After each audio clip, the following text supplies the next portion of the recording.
सुंदर सर जी,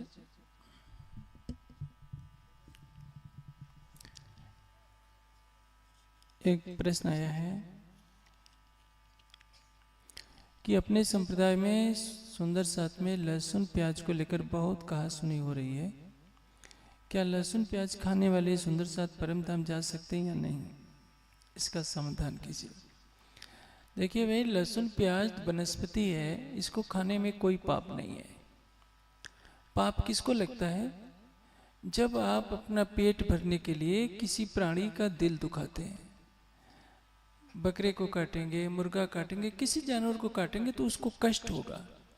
जब आप चींटी को नहीं मार सकते हैं, तो जब आप किसी चींटी को जिंदा नहीं कर सकते, किसी प्राणी को मृत्यु से बचा नहीं सकते, तो परमात्मा ने आपको अधिकार नहीं दिया है कि उसका मांस खाइए। और लहसुन और प्याज औषधि के रूप में बहुत गुणकारी है। जिसे जिनके कोलेस्ट्रॉल की समस्या होती है उसके लिए लहसुन है। प्याज भी कई रोगों में काम करता है, लू से बचाव करता है, कई रोग हैं इसके।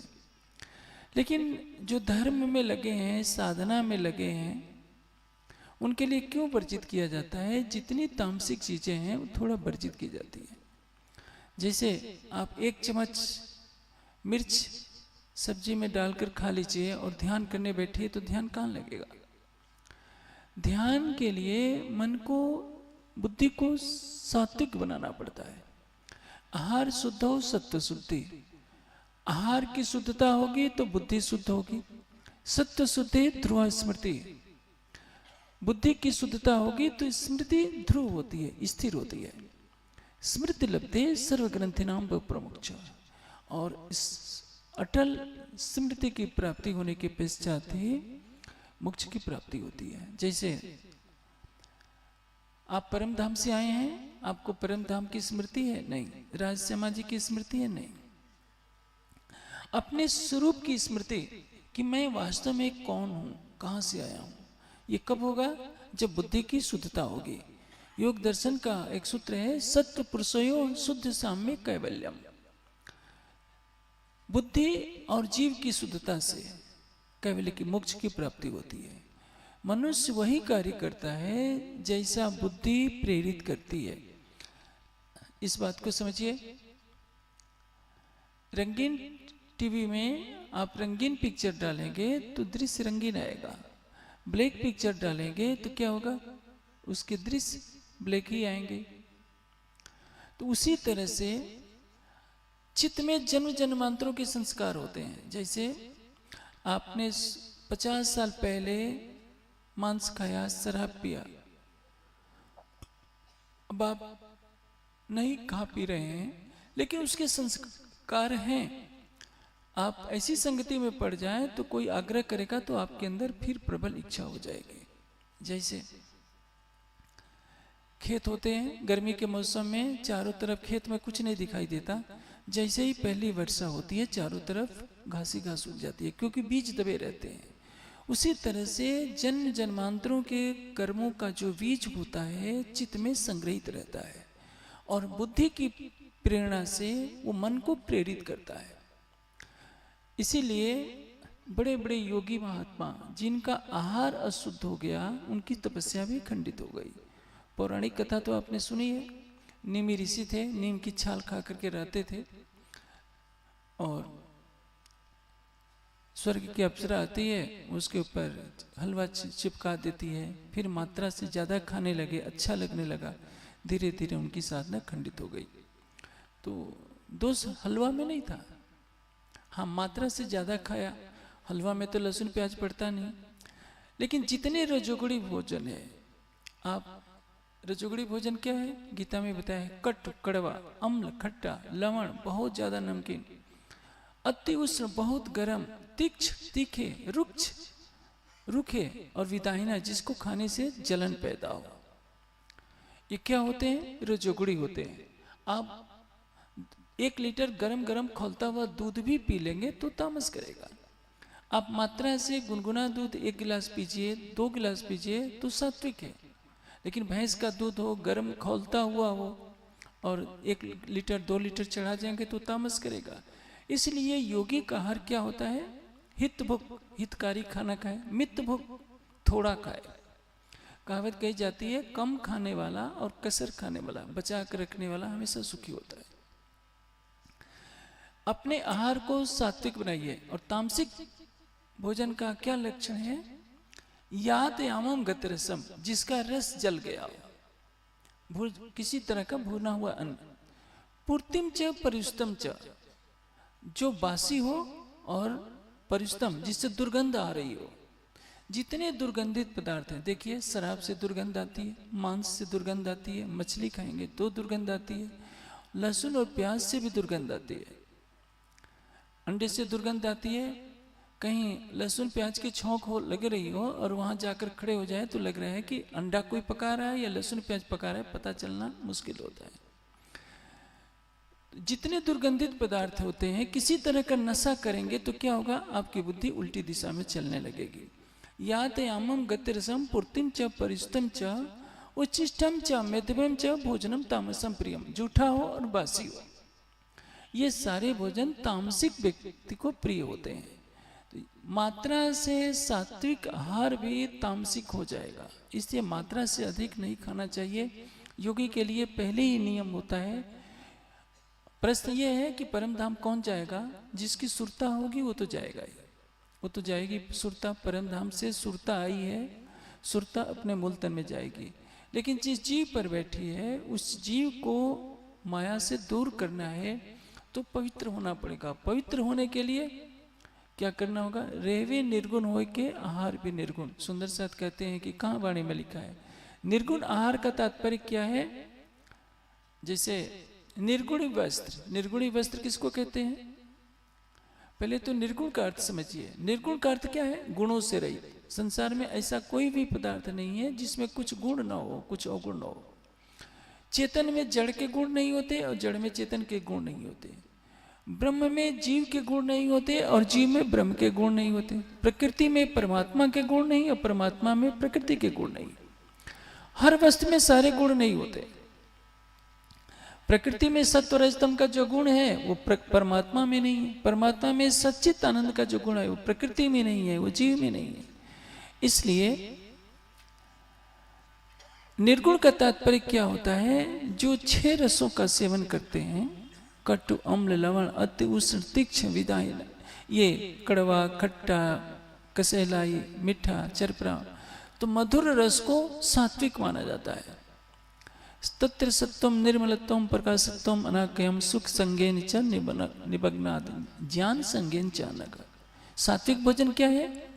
हितकारी, अल्प, मन को प्रिय लगने वाला, मधुर स्वाद का, उसको सात्विक आहार करते हैं। इसलिए ऋषि मुनि जितने होते हैं गाय के दूध का सेवन करते थे, कोई भी भैंस के दूध का सेवन नहीं करते थे। मात्रा में सीमित भोजन करते थे। रात्रि को कोई ऋषि मुनि भोजन नहीं करता था। हाँ, गृहस्थ के लिए छूट होती है क्योंकि उसे खेतों में काम करना होता है। अन्न है, दूध है, फल है, अपनी भूख से कुछ कम खाइए, वो सात्विक है। आप खौलती हुई गर्म चाय पीजिए, गर्म काफी पीजिए, खौलता हुआ गर्म दूध भी पीजिए, खूब तीखी तीखी मिर्चें खाइए। देखिए गुजरात में ईमानदारी बहुत होती है, लोग धन की सेवा बहुत करते हैं, लेकिन जानते हैं क्या है? गुजरात में एक ही दोष होता है, इधर जितना दक्षिण में चलते जाइए, राजस्थान में भी मिर्च खाई जाती है लेकिन घी में मिलाकर खाते हैं तो उसका असर कम होता है। गुजरात में मिर्च जितनी खाई जाती है इससे ज़्यादा महाराष्ट्र में, महाराष्ट्र से ज़्यादा आंध्रा में, और जितने दक्षिण भारत में आप जाएंगे, तमिलनाडु में, वहाँ खटाई और मिर्च उनका प्रिय भोजन है, मीठा कम खाएंगे। आप उत्तर प्रदेश में जाएंगे, यहाँ तक कि कश्मीर में भी आज से 50 साल पहले जहाँ सूफीज्म था तो वहाँ भी कोई गाय का मांस नहीं खाता था। आज भी जाइए तो कश्मीर के मुस्लिम लोग बहुत कम गाय का मांस खाएंगे, और मांस खा लेंगे लेकिन गाय का मांस नहीं खाएंगे, क्योंकि वहाँ हिंदू संस्कृति थी। भले ही धर्म परिवर्तन कर लिया है तो क्या, लेकिन संस्कार वही है। आप उत्तर प्रदेश में जाएंगे तो उत्तर प्रदेश का भोजन अलग होता है, वैरागी भोजन होता है। लोग मिर्च कुछ लोग तो खाते हैं, लेकिन कई घर ऐसे हैं जिसमें लहसुन प्याज भी नहीं चलता, क्योंकि एक प्रक्रिया बन गई है। लहसुन प्याज खाने में कोई भी पाप नहीं है, बस इतना है जब आप स्वाद के लिए छौंक लगाकर खाते हैं, उसमें मिर्चा डालते हैं, खूब तेल डालते हैं, तलते हैं, मात्रा से अधिक खाएंगे तो आपकी बुद्धि में तामस पैदा होगा। और जब तामस पैदा होगा तो आप ध्यान नहीं लगा सकते। पाठ कर लेंगे, पूजा पाठ कर लेंगे, सेवा पूजा कर लेंगे, नाच कूद लेंगे। तो गुजरात में यही चलता रहा है आजकल। पूरी पूरी रात गरबा चलते रहे, कोई बताने वाला नहीं था, कोई रोकने वाला नहीं था। मैं इसलिए मना करता हूँ कि यदि आपको चितवनी का आनंद लेना है तो आप तीखी मिर्चें बंद कीजिए, लहसुन प्याज की छौंक बघार करके जो भोजन को, दाल को, सब्जी को स्वादिष्ट बनाने की प्रक्रिया है उसको बंद कीजिए, तभी आपका मन शांत होगा।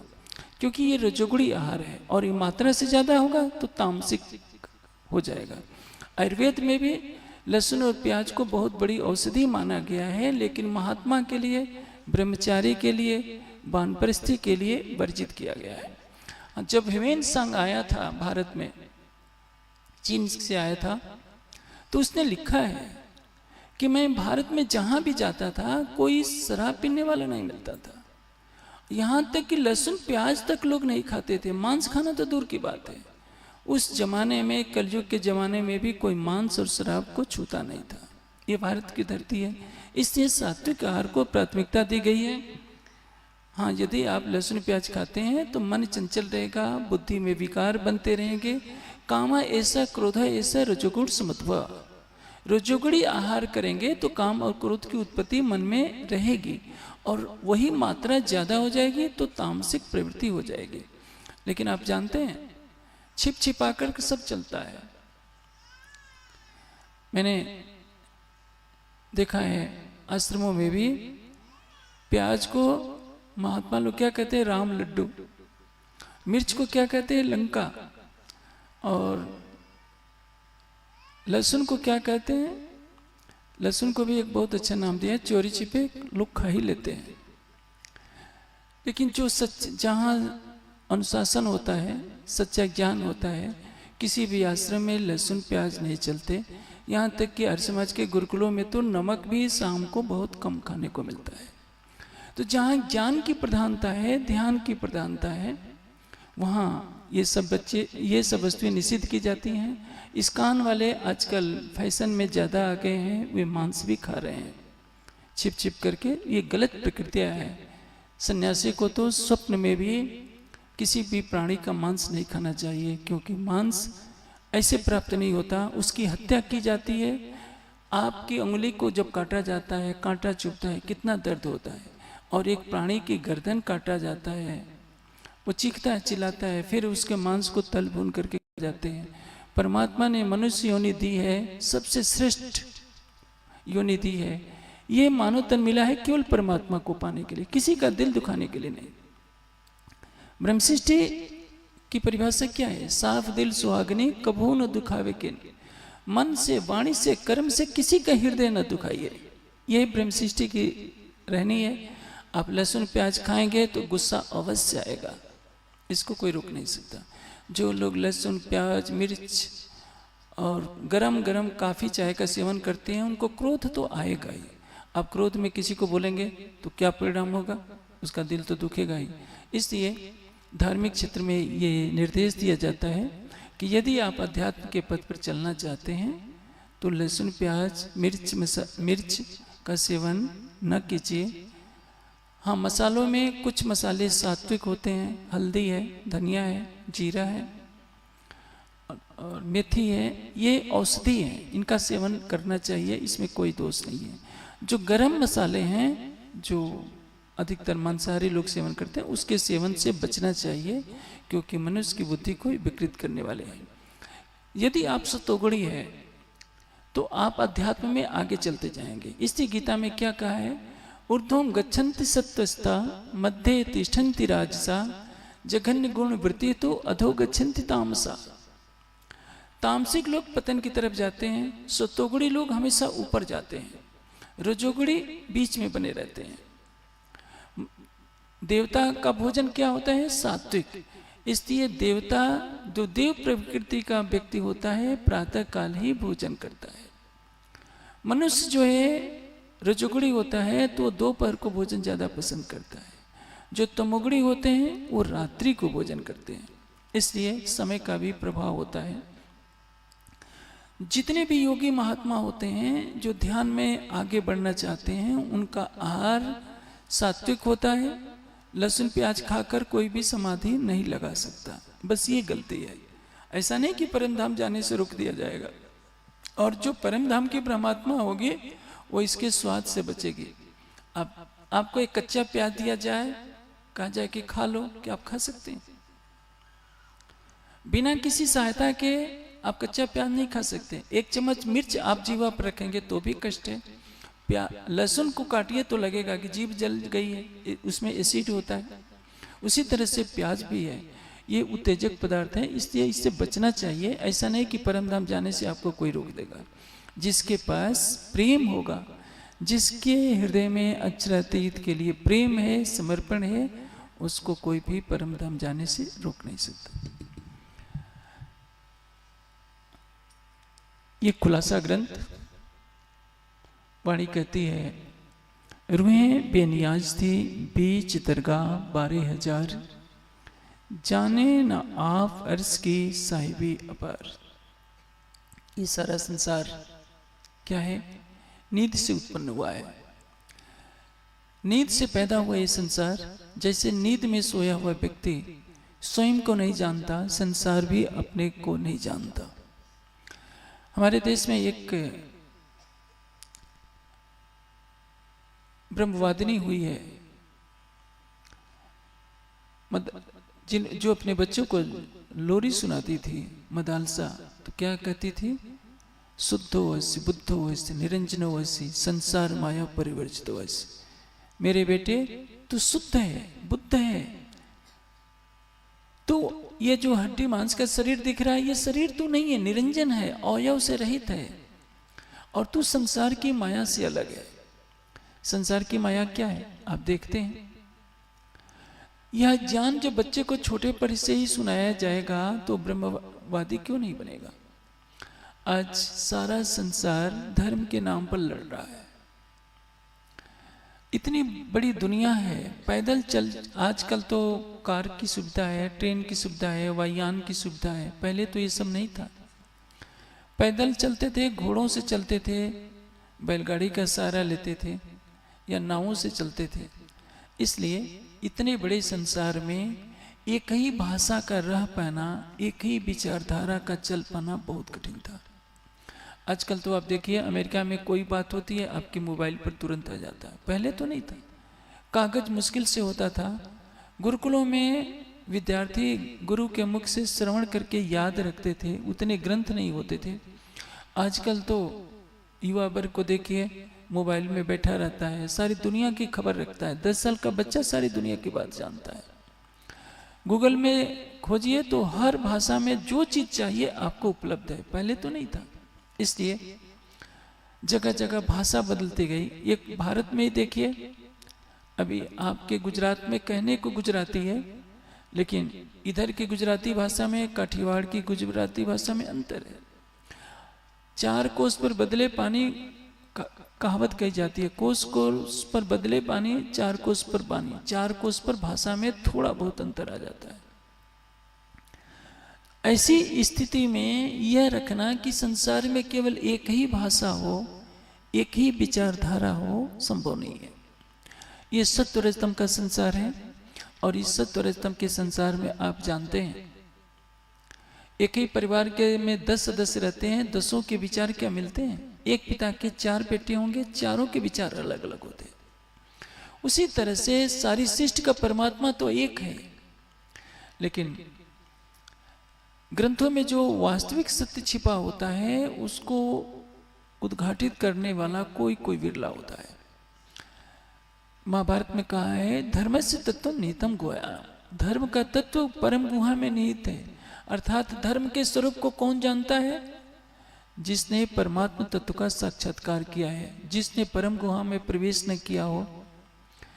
समाधि में पहुंचा न हो, अपनी आत्मा के स्वरूप को नहीं जानता है, धर्म परमात्मा के स्वरूप को नहीं जानता, वो धर्म की व्याख्या नहीं कर सकता। धर्म क्या है? जो सत्य है वह धर्म है। धर्म और पंथ अलग अलग है। पंथ को क्या कहते हैं? मजहब, संप्रदाय। धर्म शाश्वत है। पंथ या मजहब महापुरुषों द्वारा प्रतिपादित किए जाते हैं। जब सृष्टि नहीं थी तब भी धर्म था, और जब सृष्टि नहीं रहेगी तब भी धर्म रहेगा। इसलिए वेद को क्या कहते हैं? शाश्वत, क्योंकि शाश्वत परमात्मा के द्वारा दिया हुआ है। लेकिन जब कालांतर में वेद का अर्थ समझने वाले कम हो गए महाभारत के युद्ध के बाद, तो उसी वेद का उल्टा पुल्टा अर्थ किया जाने लगा। एक परमात्मा को छोड़कर अन्य की भक्ति की जाने लगी। आज हिंदू समाज की कितनी दुर्दशा हो रही है, क्या कभी किसी ने सोचा है? पुराणों का युग आया, पौराणिक मान्यताएं चल गई। एक परमात्मा की उपासना जो वेद में दर्शाई गई थी, उपनिषद में दर्शाई गई थी, वेदांत में दर्शाई गई थी, वो बंद हो गई, कम हो गई। और उसके स्थान पर देवी देवता, काल्पनिक देवी देवता पैदा कर लिए गए। देवता किसको कहते हैं? देखिए, देवता का अर्थ होता है जिसमें दिव्य गुण हो। कोई भी महापुरुष जो समाज को एक दिशा देता है वो देवता स्वरूप होता है, क्योंकि उसमें दिव्य गुण होते हैं सामान्य व्यक्तियों की अपेक्षा। तो उसका सम्मान करना चाहिए, उसकी पूजा करना चाहिए, लेकिन भक्ति नहीं। भक्ति किसकी करनी चाहिए? केवल एक परमात्मा की। लेकिन ये जो विकृति चल गई है, परमात्मा जो वेद प्रतिपादित परमात्मा है, जिसको उपनिषदों में क्या कहा? एकम एव अद्वितीयम। परमात्मा एक है, उसके समान कोई भी नहीं। लेकिन आज एक फैशन चल गया है कि स्वयं को सनातनी कहने का। सनातनी वह है जो वेद पर चलता है, जो उपनिषद पर चलता है, जो 6 शास्त्रों को मानता है। लेकिन 4 वेदों में, 6 शास्त्रों में, 11 उपनिषदों में, गीता में कहीं भी नहीं लिखा है कि परमात्मा के अतिरिक्त किसी अन्य की भक्ति की जाए। केवल भक्ति परमात्मा की गई करने के लिए कहा गया है। योगेश्वर श्री कृष्ण तो कहते हैं कि पुरुषस्य परा पार्थ भक्त्या लभ्यस्तु अनन्यया। अनन्य परा प्रेम लक्षणा भक्ति से वो प्राप्त होता है। अनन्य परा प्रेम लक्षणा भक्ति किसको कहते हैं? जिसमें एक परमात्मा को छोड़कर अन्य किसी की भी उपासना न की जाए। लेकिन आज का हिंदू समाज कहता है कि हम कृष्ण के चित्र की पूजा करेंगे, उनकी मूर्ति की पूजा करेंगे, लेकिन उनकी बात नहीं मानेंगे। हम तो वही करेंगे जो परंपरा से चलाया है। इसलिए तो कहीं चुड़ैल देवी है, कोई कहीं देवता है, कोई कहीं देवता है। ये जो भी हैं जिनकी आज पूजा हो रही है, वो क्या है? महापुरुष हैं। उनके गुणों का सम्मान कीजिए। मर्यादा पुरुषोत्तम राम की पूजा क्या है? हम उनके पद चिन्हों पर चलें। हनुमान जी की पूजा क्या है? जैसे हनुमान जी ब्रह्मचारी थे, योगी थे, महावीर थे, हम भी उनके समान बने, ये उनकी पूजा है। भक्ति क्या है? पाणी में कहा, एक मेली ने अनेक कीजे तेड़ी थाए थड़ी वटके। एक परमात्मा को आपने छोड़ दिया और अन्य की भक्ति करने लगे तो परमात्मा की कृपा आप पर कैसे बरस सकती है? तो देखा जाए तो आज हिंदू समाज 70% वेदों से उल्टी राह अपना चुका है और कहता है कि मैं सनातनी हूँ। और आप भी उनके साथ नहीं चले तो कहते हैं कि ये सनातन विरोधी। सनातन विरोधी कौन है? जो वेदों से उल्टा चल रहे हैं, लेकिन वही कहते हैं कि हम सनातनी हैं। हिंदू समाज आज 1000 संप्रदायों और 1200 जातियों में बटा हुआ है। एक ही नारायण से उत्पन्न हुआ ये समस्त संसार हिंदू समाज 1200 जातियों में बट गया। एक दूसरे को कहते हैं कि तुम छोटी जाति को हो, मैं बड़ी जाति को हूँ, आपस में लड़ते हैं। एक बात बताइए, गंगा जी जिस विष्णु भगवान के चरणों से प्रकट होती है, तो उसमें स्नान करने आप मोक्ष मानते हैं, और उन्हीं चरणों से शूद्र पैदा होते तो कहते हैं कि मेरे पास बैठने नहीं देना। तो जिस विष्णु भगवान के चरणों से आप गंगा को पवित्र मानते हैं, तो उन्हीं चरणों से उत्पन्न वाले शूद्र को छोटा क्यों मानते हैं? इनसे कोई भी पूछे, पौराणिक बंधुओं से, ये जाति पाति के झगड़े किसने पैदा किए? अज्ञानता ने, स्वार्थ ने। और इसी अज्ञानता के कारण आज हिंदू समाज एक सच्चिदानंद परमात्मा की भक्ति से रहित हो गया। आप देखिए सारे संसार में दो धाराएं हैं, एक वेद की धारा, एक कतेब की धारा। वेद में उपनिषद लिखे गए, 6 शास्त्र लिखे गए, 1127 शाखाएं लिखी गई। और कतेब की धारा में 4 ग्रंथ आते हैं, तौरेत, इंजील, जंबूर और कुरान। इंजील, तौरेत और जबूर ही आज का ओल्ड टेस्टामेंट और न्यू टेस्टामेंट कहलाता है, इसी को बाइबल कहते हैं। और कुरान। आज सारे संसार में धर्म के नाम पर लड़ाई चल रही है। ये वाणी का ही खुलासा ग्रंथ किस लिए आया है? खुलासा का अर्थ क्या होता है? स्पष्टीकरण। मुस्लिम को मुस्लिम की, हिंदुओं को हिंदुओं की तरह उनके ही ग्रंथों से सत्य की पहचान कराना इस वाणी का लक्ष्य है। सारे संसार को एक आंगन में पिरोने के लिए वाणी क्या कहती है कि जो कुछ कहा कतेब ने सोई कहा वेद, 2 बंदे एक साहेब के पर लड़त बिन पाए भेद। हिंदू से पूछिए परमात्मा कितने हैं, कहेगा एक। मुस्लिम से पूछिए परमात्मा कितने हैं, खुदा कितने हैं, कहेगा एक। क्रिश्चियन से पूछे कि परमात्मा कितने हैं, वो भी कहेगा एक। जब सबका परमात्मा एक है तो भी लड़ाई क्यों होती है? अज्ञानता के कारण।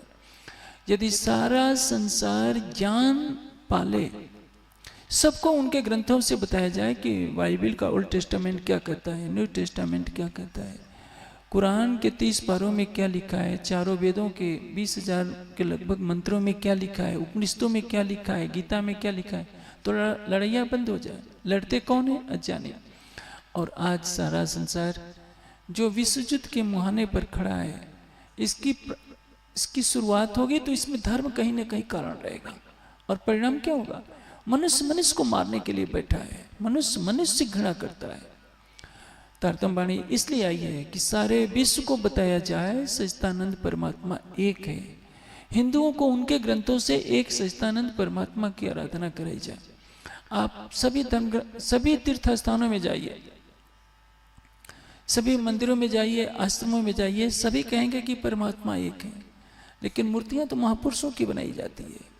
सच्चिदानंद परमात्मा का स्वरूप कैसा है? अनंत सूर्यों का तेज उसकी बराबरी नहीं कर सकता, अनंत चंद्रमा की शीतलता उसके सामने कुछ नहीं, अनंत फूलों की कोमलता और सुंदरता भी उसके सामने कुछ नहीं। इस संसार में कोई ऐसा पदार्थ नहीं है जिससे उसकी उपमा दी जा सके। परिणाम क्या होता है? आज धर्म ग्रंथों को बहुत कम लोग पढ़ते हैं, और पढ़ते भी हैं तो उसके वास्तविक आशय को नहीं जानते। इससे संसार में कट्टरता फैलती है। एक धर्म के लोग दूसरे धर्म के खून के प्यासे बन जाते हैं, मनुष्य मनुष्य में रेखाएं खींची जाती हैं। देखिए हिंदू समाज जो पौराणिक समाज है, किसकी पूजा करता है? ब्रह्मा विष्णु शिव की। कते पक्ष में इसको क्या कहते हैं? ब्रह्मा जी को मैकाइल कहते हैं, विष्णु भगवान को क्या कहते हैं? अजाजिल कहते हैं, या नारायण को अजाजिल कहते हैं। शंकर जी को क्या कहते हैं? अजराइल। ये देवता कहते हैं, वो फरिश्ते कहते हैं। क्या झगड़ा है? जिसको हिंदू समाज अक्षर ब्रह्म कहता है वो उसको नूर जलाल कहते हैं, जिसको पूर्ण ब्रह्म सच्चिदानंद अक्षरातीत कहते हैं वो नूर जमाल कहते हैं। भाषा का अंतर है। और बाइबल में इसी को ब्रह्मा विष्णु शिव को प्रतीक रूप में क्या कहते हैं? God, GOD। जी से जनरेटर, उत्पन्न करने वाला, ओ से एडिटर यानी पालन करने वाला, और डी से डिस्ट्रॉयर, विनाश करने वाला। ब्रह्मा विष्णु शिव वही तो है। जिसको अक्षरातीत कहते हैं उसी को सुप्रीम ट्रूथ गॉड कहते हैं, उसी को लॉर्ड करते हैं। यदि सभी समझ जाए, हिंदू मुस्लिम क्रिश्चियन यहूदी, तो संसार में कभी झगड़ा ना हो। ये खुलासा वाणी है। इसके पहले जो सनंद ग्रंथ था वो क्या था? हकीकत। सनंद का अर्थ ही होता है वास्तविकता को दर्शाना, कि वास्तव में कुरान क्या कहते हैं, हिंदू धर्म ग्रंथ क्या कहते हैं। कलश हिंदुस्तानी के लगभग 12 प्रकरण सनंद ग्रंथ में दिए गए हैं, ताकि हिंदुओं को उनके ही ग्रंथों से समझाया जा सके। और कुरान के 30 पारों का भावानुवाद सनंद ग्रंथ में दिया गया है, ताकि मुसलमानों को भी वही सत्य समझाया जा सके जो उनके ग्रंथों में। अब ये खुलासा के इस प्रकरण में प्रसंग चल रहा है। रूहें बेनियाज थी बीच दरगाह 12,000। 14 लोगों का ये ब्रह्मांड है। इसके परे क्या है? अष्टावरण युक्त ये 14 लोगों का ब्रह्मांड है, इसके परे शून्य है। और तब आदि नारायण मोह सागर के अंदर विराजमान है। मोह सागर से परे क्या है? चतुष्पाद विभूति, अक्षर के चारों पार। उसके परे क्या है? परम धाम। लेकिन सारा संसार यह नहीं जानता कि इस सृष्टि से परे भी कुछ है। आप तारतम्य ज्ञान का अर्थ समझिए। तारतम्य का अर्थ होता है एक तारतम्य स्थापित कर देने वाला। चारों वेदों के विद्वान से पूछिए, गीता के विद्वान से पूछिए, उपनिषदों के विद्वान से पूछिए, क्षर अक्षर अक्षर उत्तम पुरुष किसको बताएंगे? शरीर को क्षर बना देंगे। अक्षर किसको बता देंगे? जीव को। अक्षरातीत किसको बता देंगे? जो जीव का स्वामी है, नारायण। आपने अभी तक में एक प्रसंग सुना होगा, जब हरजी व्यास का श्री जी से वार्तालाप होता है। श्री जी 84 लाख योजन हीरे के बारे में पूछते हैं, तो हरजी व्यास घबराकर कभी कहते हैं कि ये अक्षर का महल है, तो कभी कहते हैं नारायण का महल है। उनकी बुद्धि काम नहीं करती है, गुस्सा आने लगता है। तो कांजी भाई कहते हैं कि श्री जी आप इनसे कुछ अक्षरातीत की तो बात पूछिए। श्री जी कहते हैं कि जिसको क्षर का पता नहीं वो अक्षरातीत के बारे में क्या जानेगा। और हरजी व्यास जिनको अहंकार था कि मैंने कह दिया कि परमात्मा साकार है तो कोई निराकार सिद्ध नहीं कर पाया, और उनको यह था कि मैंने निराकार कह दिया तो कोई साकार सिद्ध नहीं कर पाया। उनको अपनी विद्वता का अहंकार था। वो व्यक्ति कुछ नहीं जानता कि क्षर क्या है, अक्षर क्या है और अक्षरातीत क्या है। ऐसे ही आपको देखने को मिलेगा 6 शास्त्रों के विद्वान हैं, व्याकरण के विद्वान हैं, वेद भी पढ़े हैं, पूरी गीता कंठस्थ है, 11 उपनिषद भी कंठस्थ होंगे, लेकिन क्षर क्या है, अक्षर क्या है, अक्षरातीत क्या है, ये कोई भी नहीं बता सकता। ये तारतम्य ज्ञान की महिमा है जो ये दर्शाता है कि इनमें तारतम्य का अर्थ क्या होता है? क्रमबद्धता। क्षर क्या है? जैसे सामान्य सुंदर साथ को भी पता है कि एक अक्षरातीत का सतंग अक्षर है, और अक्षर के मन का संकल्पिक स्वरूप नारायण है, और नारायण के संकल्प बहुत श्याम प्रजायत से ये सारी सृष्टि बनी है, क्षर का ब्रह्मांड बना है। ये क्षर है, जहां तक प्रकृति है सब क्षर है। क्षर के परे क्या है? अक्षर का ब्रह्मांड है, बेहद कहते हैं। और बेहद के परे क्या है? परम धाम। छोटा बच्चा भी जिसको तारतम्य की 6 पंक्तियां याद होती है वो जानता है कि निराकार के पार थे 3 पार के भी पार। ये सारा जगत हद के अंदर आता है, लेकिन हद को ही परम धाम भी कहते हैं। जो संसार के विद्वान हैं क्या कहते हैं? सारा संसार ही तो ब्रह्म रूप है। अहम ब्रह्मास्मि तत्त्वमसि सर्वम खलिदम ब्रह्म कौन बोलता है? जो बड़े बड़े मंडलेश्वर हैं, बड़े बड़े वेदांत के विद्वान हैं, वो कहते हैं कि सारा जगत ही ब्रह्म रूप है। जब सारा जगत ही ब्रह्म रूप है तो इस जगत में इतना पाप क्यों हो रहा है? तारतम्य वाणी ये निर्देश देती है कि स्वलीला अद्वैत परम धाम कहाँ है? ये सारा जगत क्षर है जिसमें द्वैत है, जीव और माया की लीला है। द्वैत से परे अद्वैत है, चतुष्पाद भूमिका, बेहद की भूमिका है। और बेहद से परे कौन है? स्वलीला अद्वैत, जहाँ के कण कण में एक अक्षरातीत की लीला है, नूर जमाल की लीला है, सुप्रीम ट्रुथ लॉर्ड की लीला है। लेकिन ये ज्ञान पता होता है केवल तारतम्य ज्ञान से। निराकार के पार थे 3 पार के भी पार। और इसलिए वाणी कहती है हद पार बेहद है, बेहद पार अक्षर। लेकिन ये बात आप द्वारिका जाइए, आपको कोई बताने वाला नहीं होगा। जोशी मठ में जाइए, शंकराचार्य जी का स्थान है। ज्योतिष पीठ के शंकराचार्य आप देख रहे हैं ना, टीवी पर आ रहे होंगे, झगड़ा मचाए रखे। उनसे पूछिए कि अक्षरातीत क्या है, क्षर अक्षर अक्षरातीत के भेद बताइए। जिसको उत्तम पुरुष कहा गया है वो नहीं बता सकते। और एक गांव में पैदा हुआ 15 साल का बालक जो वाणी पढ़ता है, बीतक पढ़ता है, आसानी से बता देगा कि क्षर क्या है, अक्षर क्या है, अक्षरातीत क्या है। क्षर अक्षर अक्षरातीत में मूल संबंध क्या है, तारतम्य क्या है? तारतम्य शब्द अपभ्रंश का है, वैसे विद्वानों ने इसका अर्थ अलग अलग तरीके से करने का प्रयास किया है, लेकिन वो पूरी तरह से खरा नहीं उतरता। साहित्यिक शब्द है तारतम्य। तारतम्य का अर्थ क्या होता है? झरने का पानी निरंतर प्रवाहित हो रहा है, गिर रहा है, कभी व्यवधान नहीं होता, गिरता है गिरता रहता है। उसी तरह से वह ज्ञान जो हमारे ज्ञान चक्षु को खोलकर ये बता दे कि यह अक्षर है और ये उसके परे अक्षर है और अक्षर के परे अक्षरातीत है, हमारी आत्मा का सीधे संबंध उस अक्षरातीत से जुड़ जाए, इसको कहते हैं तारतम्य ज्ञान। हमारी आत्मा का संबंध अक्षरातीत से जोड़ने वाले ज्ञान को तारतम्य ज्ञान कहते हैं। अन्यथा इसके अभाव में क्या होता है? शरीर को ही कोई क्षर मान लेता है, कोई ब्रह्मांड को क्षर मान लेता है, जीव को अक्षर मान लेते हैं और नारायण से आगे उनकी सोच ही नहीं जा पाती, जबकि नारायण तो नींद में। पुराण संहिता में कहा गया है, तस्मिन मोह जाल धावसेत पुरुषो महान। इस मोह सागर में जो अक्षर का मन क्रीड़ा करता है वही तो नारायण है, और उसी नारायण के संकल्प से ये सारी सृष्टि पैदा होती है। परम धाम क्या है? स्वलीला अद्वैत है, जहां अक्षरातीत अपनी अंग रूपा आत्माओं के साथ प्रेम और आनंद की लीला करते हैं। आप देखिए परमात्मा को क्या कहते हैं? सच्चिदानंद। इस संसार में आप जहां भी जाएंगे क्या दुख दिखाई देगा? दुख ही दुख है।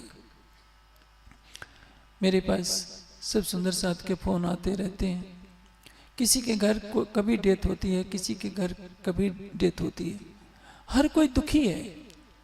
यहाँ जितने लोग सुंदर साथ आप बैठे हैं, आप में से कोई भी ऐसा नहीं होगा जिसके घर कोई मरा ना हो, कोई बूढ़ा ना हो, कोई रोगी ना हो। दुख ही दुख है, इसलिए तो इसको मृत्यु लोक कहा जाता है। दुखमय यह संसार है, सुख खोजत अज्ञान। सुख यदि चाहते हैं तो किसकी शरण में जाना पड़ेगा? केवल परमात्मा की शरण में। तम आत्मस्थम ये अनुपसंति धीरा तेसाम सुखम शाश्वतम न इतरेसाम। अपनी आत्मा में स्थित होकर जो उस सच्चिदानंद परमात्मा का साक्षात्कार करते हैं, केवल उनके पास सुख है, अन्य किसी के पास सुख नहीं। एक बार बिरला महोदय बहुत दुखी थे, उनके पास शंकराचार्य जी गए, उनके गुरुदेव थे।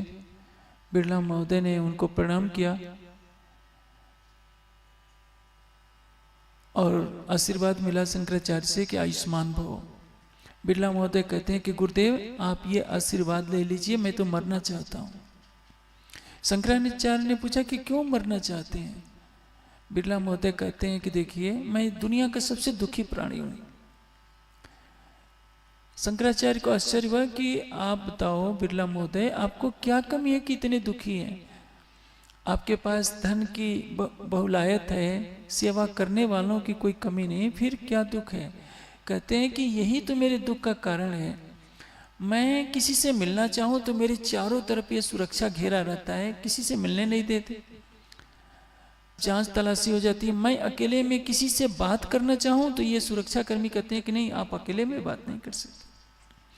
मैं अपनी पसंद की चीज खाना चाहूँ तो ये डॉक्टर कई कई बैठे रहते, कहते हैं कि नहीं आपको यही खाना है। मैं तो एक कैदी की तरह रह रहा हूँ, न किसी से मिल सकता हूँ, न खुल करके हंस सकता हूँ, न इच्छा अनुसार कहीं जा सकता हूँ, एक घेरे में रखा जाता है। तो ऐसे जीवन से तो मैं मर जाना चाहता हूँ। धन कमाने के लिए लोग कितने पापड़ बेलते हैं, और जिसको खूब धन मिला है, सारी सुविधाएं मिली है, वो सुविधाओं से ही दुखी है।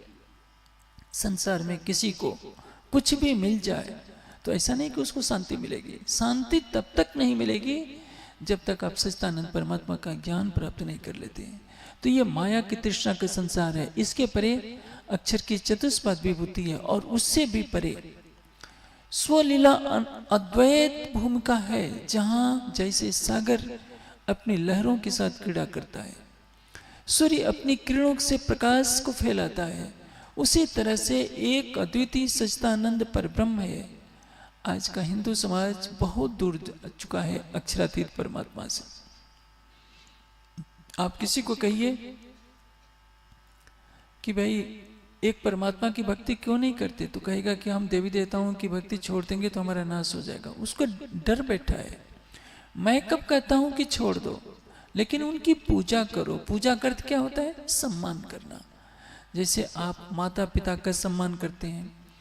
हमारी संस्कृति में 5 देवता माने जाते हैं। कौन कौन? मातृदेवो भव, माता ने जन्म दिया है, प्रथम देवता। पितृदेवो भव, पिता पालन पोषण करता है, वो देवता। आचार्य ने ज्ञान दिया है, वह देवता। मातृदेव भव, पितृदेव भव, आचार्य देव भव, अतिथि देवो भव। जो धर्म उपदेश करने वाले अतिथि रूप में सन्यासी होते हैं, उनको देवता मानिए। पत्नी के लिए पति देवता है, पति के लिए पत्नी देवती है, देवी है। और इनके अलावा जो भी महापुरुष रूप हैं, जिनमें दिव्य गुण है, उनको देवता मानिए, उनके गुणों का सम्मान कीजिए। लेकिन परमात्मा का स्थान कोई नहीं ले सकता। जो सर्वशक्तिमान परमात्मा है, वह केवल उत्तम पुरुष अक्षरातीत है। आप देखिए, भगवान शिव का चित्र देखिए, वो भी तो ध्यान कर रहे हैं। आप भगवान शिव को की शिवलिंग के रूप में पूजा करते हैं। अब देखिए, बिहार में अयोध्या के राम मंदिर से भी बड़ा शिव का मंदिर बनने जा रहा है। पूछा जाए कि भगवान शिव तो स्वयं ध्यान करते हैं, भगवान राम भी ध्यान करते हैं, योगेश्वर श्री कृष्ण भी ध्यान करते हैं, हर देवी देवता को देखेंगे, विष्णु भगवान भी ध्यान करते हैं, ब्रह्मा जी भी ध्यान करते हैं, क्योंकि ये देवता हैं, समाज को मार्ग दर्शाते हैं। कोई भी देवी देवता ऐसा नहीं है जो परमात्मा का ध्यान नहीं करता है। इसलिए हमारे ग्रंथों में क्या कहा गया है? यम ब्रह्मा वरुण इंद्र रुद्र मरुत अस्तवंत दिव्य अस्तवय। ब्रह्मा वरुण इंद्र रुद्र मरुत भी जिसका ध्यान करते हैं, यस्यांतम न विदुः सुर असुर, जिसका आदि और अंत न देवता जानते हैं न असुर जानते हैं, उस परमात्मा को प्रणाम है। इसलिए हिंदू समाज को तो सबसे पहले अपनी भूल सुधारनी होगी कि वह वेदों के अनुसार चले, तभी वो सनातनी कहला सकता है। और सनातनी वही कहलाएगा जो एक परमात्मा की भक्ति करेगा। इस संसार में दुख की लीला होती है, परम धाम की आत्माओं को उसके बारे में कुछ भी पता नहीं था, जिसके लिए ये माया का खेल बना। ब्रजराज की लीला के पश्चात ये जागने का ब्रह्मांड चल रहा है, और हो सकता है ये जागने ब्रह्मांड का अंतिम चरण हो। आपको वाणी मिली है, 249 भाषाओं में वेबसाइट पर इसकी टीका उपलब्ध है। अब आपका उत्तरदायित्व बनता है कि इस ब्रह्मवाणी के ज्ञान को फैलाइए, क्योंकि इस ब्रह्मवाणी से निर्णय हुआ है कि परम धाम में वास्तव में किसकी लीला है, किसका प्रेम है। कोई अद्वैत भूमिका में कोई दो नहीं होता। जो राजी हैं वही श्यामा जी हैं, जो श्यामा जी हैं वही राजी हैं, सखियां ही राजी हैं, राजी ही सखियां हैं। ब्रह्मशिष्ट कई वेदने ब्रह्म जैसी तो दोगत, उनमें और अक्षरातीत में किसी तरह का भेद नहीं होगा। ये भेद समाप्त करने के लिए सखियां अपने को सखियां समझ रही हैं, श्यामा जी अपने को श्यामा जी समझ रही हैं, राजी यही तो बताना चाहते हैं। और इस ब्रह्मवाणी के प्रकाश के द्वारा सारे संसार में अज्ञानता का विनाश हो, सभी एक सच्चिदानंद परमात्मा की उपासना करें। लेकिन दुर्भाग्य है, हमारा समाज इस दिशा में बहुत पीछे रहा है। 800 तो मंदिर बन गए, लेकिन उन 800 मंदिरों में मुझे लगता है कि 100 मंदिरों में भी नियमित रूप से वाणी चर्चा नहीं होती, बस सुनापन छाया रहता है। एक पुजारी जी रहते हैं, शाम सुबह आरती कर लेते हैं, 5-10 सुंदर साथ चरणामृत प्रसाद के लिए पहुंच जाते हैं। इससे कोई जागनी नहीं हो सकती। जागनी करनी है, आप वाणी को फैलाइए, हर झोपड़ी से लेकर महलों तक तारतम वाणी का प्रकाश फैलाइए। बच्चे से लेकर बूढ़े तक को परम धाम की चितवनी सिखाइए। कैसे इस संसार में रहते रहते अपनी आत्मा को की दृष्टि को परम धाम ले जाया जाता है।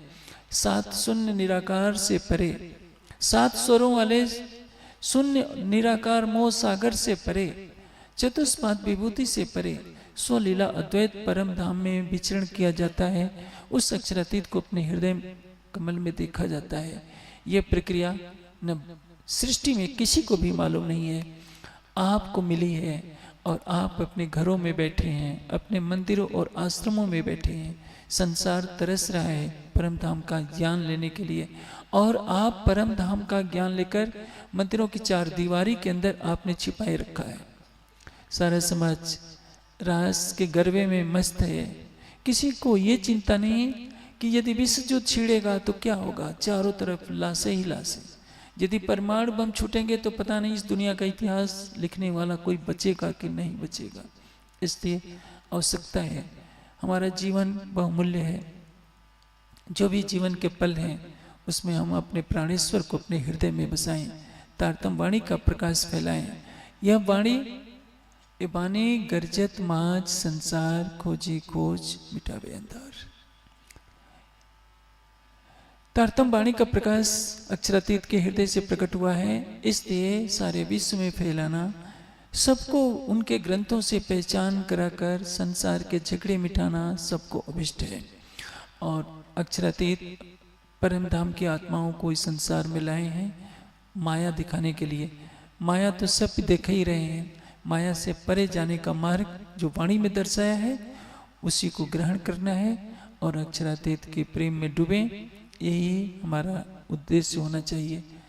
दाहोद के इस विस्तार में, झाबुआ के इस विस्तार में जो सुंदर साथ में चर्चा सुनने की ललक है, मुझे नहीं लगता कि इतनी ललक पूरे देश में कहीं होती होगी।